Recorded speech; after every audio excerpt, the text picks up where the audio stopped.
तो hey guys, कैसे हो आप सभी लोग। Welcome back to my channel एजी अनाय मांगा। गाइस, आज मैं एक्सप्लेन करने जा रहा हूँ बुक ऑफ एस्पर के एपिसोड नंबर 440 को, कि काफी ज्यादा अमेजिंग होने वाला है। इसलिए पहले ही वीडियो को लाइक शेयर कमेंट सब कुछ कर डालना। बाकी जिन लोगों ने भी अभी तक इसके पिछले एपिसोड को नहीं देखा है तो मैंने उस एपिसोड का लिंक इस वीडियो के नीचे डिस्क्रिप्शन में दे दिया है, आप लोग जा करके पहले उस एपिसोड को देख लीजिए। जिन लोगों ने ऑलरेडी देख रखा है तो उनके लिए शुरू करते हैं हमारा आज का ये वाला एपिसोड। तो अब इस एपिसोड की स्टार्टिंग में हमें उनमें से एक लेवर डिसाइपल को दिखाया जाता है, कि गुस्से में चिल्लाते हुए क्विलैंग और उस लड़की से कहता है कि ट्विस्टेड फेस रक्षा यूलिंग और ब्लैक यामा क्विलैंग, तुम लोग अपनी बकवास करना बंद करो। मैं ये अच्छी तरीके से जानता हूँ कि अभी सेक्ट को प्रैक्टिस के लिए टारगेट की बिल्कुल भी डिमांड नहीं है। वो तो ये सब इसलिए है क्योंकि आउटर सेक्ट प्रमोशन के टेस्ट आ रहे हैं और तुम्हें तुम्हारी छोटी सिस्टर को ट्रेन करने के लिए ये सारे मटेरियल्स चाहिए। तुम अपने पर्सनल फायदों के लिए इस सेक्ट के मेथड्स का एडवांटेज उठा रहे हो, मगर मैं यहाँ पर बिल्कुल भी शांत नहीं रहूंगा। मैं सेक्ट में जाकर के तुम्हारी रिपोर्ट जरूर करूंगा। इतना कहकर के वो डिसाइपल वहाँ से बड़ी तेजी से जाने लगता है और तभी अचानक से उसके पीछे बड़ी तेजी से एक स्लैश अटैक आता है, जो कि सीधे उस लड़के को लगता है और उस लड़के को दो हिस्सों में बांट देता है और उसे मार डालता है। और वो लड़का मरने के बाद नीचे जमीन पर पड़ा होता है और बाकी के डिसाइपल्स उसे ही देख रहे होते हैं। और उस लड़के की ऐसी हालत को देख करके क्विलैंग की ओर देख करके वो सभी के सभी डिसाइपल्स भी काफी ज्यादा घबरा गए होते हैं, जबकि ज़ू फैन भी अपनी सीरियस लुक में क्विलैंग की ओर ही घूर रहा होता है। अगर इधर क्विलैंग उस डिसाइपल को मारने के बाद अपने एक सीरियस लुक में बाकी के सभी लोगों से कहता है, तो चलो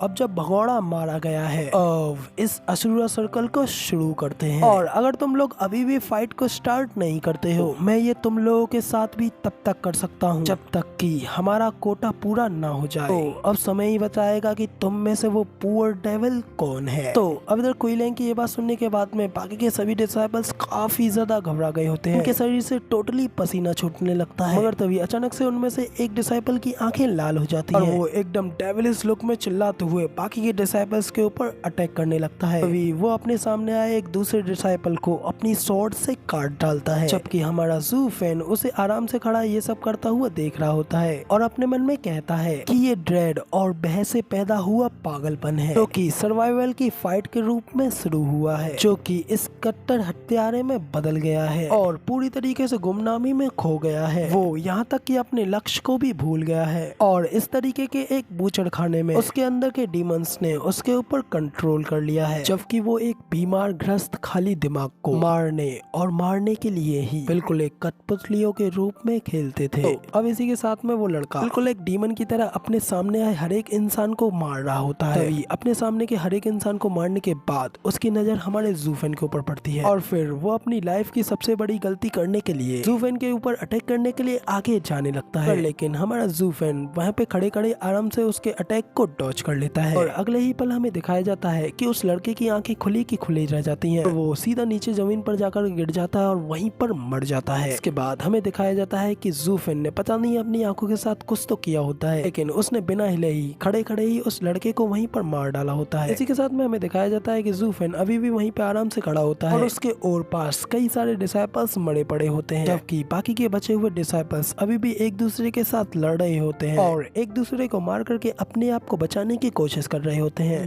क्विलैंग ज़ू फैन को देख यूली से कहता है कि आखिर उस लड़के के साथ क्या प्रॉब्लम है, ऐसा खून का प्यासा अखाड़ा जो कि मेरे खून का भी दौड़ा खोल देता है, तो फिर आखिर सिर्फ वही इस चीज से अनअफेक्टेड क्यों है, उसे इस चीज से फर्क क्यों नहीं पड़ रहा है, ऐसा लग रहा है कि जैसे कि वो यहाँ पर है ही नहीं है। तभी इधर यूलिंग भी कहती है कि वो लड़का वास्तव में काफी विचित्रता है, बिल्कुल जैसा कि एक डेमोनिक कल्टीवेटर को होना चाहिए, बाकी के दूसरे कल्टीवेटर से बिल्कुल ही अलग। लेकिन ये स्टेज दूसरे राइटियस कल्टीवेटर को भी खून का प्यासा बना देगा, मगर लेकिन ये लड़का तो अब तभी यहाँ पे एल्डर युआन कहते हैं कि वो एक ट्रू एक्सपर्ट है, एक के पास में यहाँ पे अपने डीमंस होते हैं और एक डिमोनिक कल्टीवेटर के रूप में हम अपने अंदर के उस डीमन को बाहर निकालते हैं और इस दुनिया के अंदर की कार्य प्रणालियों के बारे में एनलाइटमेंट को पाने के लिए हम उन्हें रिफाइन करते हैं। लेकिन ज्यादातर लोग तो अपने अंदर के डीमन की सिर्फ उसके सरफेस तक को ही छुपाते हैं। इसका की रिजल्ट बिल्कुल इसकी तरह है, वो लोग इसी तरह खून के प्यासे बन करके मारे जाते हैं, मगर लेकिन उसे छोड़ करके उसने अपने डीमन की जड़ों को समझ लिया है और उसने अपने दिल को एक अलग लेवल तक टेम्पर्ड कर लिया है और अब उसका इनर डीमन अब उसके ऊपर बिल्कुल भी हावी नहीं हो सकता है जब तक कि वो उसके पूरी तरीके से कंट्रोल में है। वो अभी भी कितना ज्यादा यंग है लेकिन फिर भी उसका दिल कितना ज्यादा गहरा है। सचमुच ये चीज उसके लिए एक लिमिटलेस फ्यूचर लाएगी। इधर एल्डर युआन जब ज़ूफेन के बारे में ये सारी बातें कर ही रहे होते हैं तभी कुई लैंग उनके ऊपर चिल्लाते हुए कहता है, ओल्ड युआन क्या तुम कहीं बहक गए हो? और आखिर तुम जैसा ओल्ड टाइमर कब से इतना ज्यादा सेज में बदल गया है और आखिर इस तरीके की अस्पष्ट बातें क्यों कर रहा है? एल्डर युआन ये सुनने के बाद में वापस से अपने ध्यान में आते हैं और हंसते हुए उससे कहते हैं कि ये सब तो बस सिर्फ मेरी फीलिंग्स हैं, आप प्लीज इसके ऊपर ज्यादा ध्यान मत देना। मैं तो बस इतना कहना चाहता था कि ज़ूफेन सचमुच काफी ज्यादा स्पेशल है। वो कोई ऐसा व्यक्ति है जिसके के क्लोज आपको होना चाहिए। अब इधर एल्डर युआन की ये बात सुन कुई लैंग गुस्से में एल्डर युआन के गलेमान को पकड़ लेता है और उन्हें ऊपर उठाते हुए उससे कहता है, तो तुम्हारे ये सब एक्ट का मतलब ये है कि हम लोग उसकी देखभाल करें और तुम्हें क्या लगता है कि तुम अपने अपहोरिज्म में ज्यादा ही एक्सपर्ट हो? तो अब तभी एल्डर युआन भी थोड़ा घबराते हुए कहते हैं कि नहीं, मैं ऐसा कभी भी दोबारा नहीं करूंगा। तो तभी कुई लैंग उन्हें नीचे छोड़ते हुए कहता है कि तुम्हारे पास ज्यादा ताकत नहीं है लेकिन तुम दिखावा करने में बहुत ही ज्यादा अच्छे हो। तुमने मुझे लगभग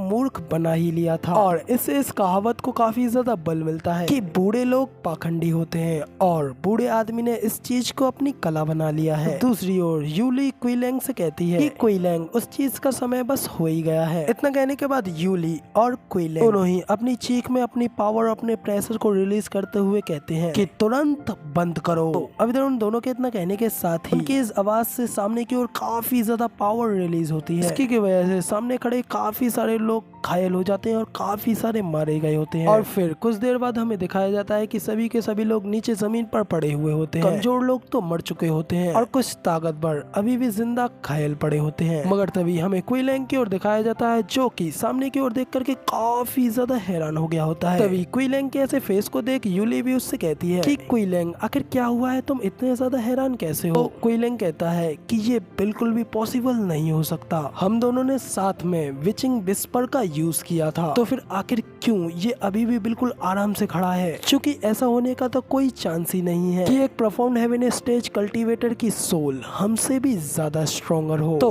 अब तभी यूलिंग भी कहती है कि ऐसा होने का तो सिर्फ एक ही ऑप्शन हो सकता है कि उसके पास इस चीज से बचने के लिए एक डिमोनिक ट्रेजर होना चाहिए। तो अब तभी दूसरी ओर एल्डर युआन हंसते हुए कहते हैं कि मैंने तो तुमसे कहा था वो लड़का काफी ज्यादा स्पेशल है और सर को उस लड़के की अच्छी देखभाल करनी चाहिए। अब तभी ये सुन कुई लैंग भी अपने मन में कहता है एक सोल डिमोनिक ट्रेजर एक ऐसी चीज है कि कोई भी एक ऑर्डिनरी पीपल अपने पास नहीं रख सकता है और अगर तुम्हारे पास उस तरीके का एक ट्रेजर है तो इसका मतलब तो ये है कि तुम्हारा यहाँ पर एक काफी ज्यादा डीप बैकग्राउंड है। तो अब इधर ये सब सोचने के बाद में कुई लैंग बाकी के बचे हुए सभी लोगों से कहता है कि तुम सभी लोगों को कांग्रेचुलेशन, तुम सभी लोग एक और दूसरी अशुरा साइकिल में सरवाइव कर चुके हो और अब तुम सभी लोग यहाँ इस जगह से जाने के लिए आजाद हो और ऐसे कई टास्क हैं जो कि कल आपका इंतजार कर रहे हैं। तो अब इधर कुई लैंग की ये बात सुनने के बाद में वहाँ पे बाकी के बचे हुए सभी लोग काफी खुश हो जाते हैं और वहाँ से जाते हुए कहते हैं कि ये बहुत ही ज्यादा ग्रेट है कि हम लोग फिर से जिंदा बच गए। तो तभी दूसरा वाला डिसाइबल भी कहता है कि अगर आप दोबारा नहीं मरे हो तो आप काफी ज्यादा ब्लेस्ड हो। ये सब कहते हुए वो सभी डिसाइबल्स वहाँ से उस केव से जाने लगते हैं, जबकि पीछे खड़ा ज़ूफेन उन सभी लोगों को देख कहता है ये सभी लोग सिर्फ मरने के लिए सूगरों का झुंड है और कुछ भी नहीं। तो